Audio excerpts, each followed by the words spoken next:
Bulletin, समस्या तुमची, बातमी आमची।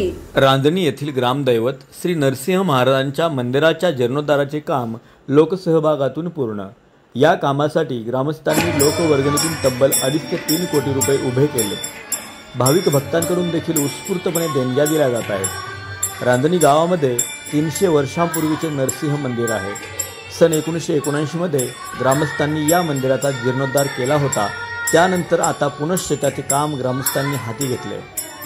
यासाठी लोकवर्गणीतून सुमारे 2.5 ते 3 कोटी रुपये खर्च केला गेला आहे। सालाबादप्रमाणे 3 दिवस बैलगाडा शर्यतीचे देखील आयोजन करण्यात आले आहे। नरसिंह महाराजांचा जन्मोत्सव सालाबादप्रमाणे मोठ्या उत्साहात साजरा होत आहे। जय हिंद बुलेटिनसाठी प्रतिनिधी अविनाश वाघ, रांजणी वळती।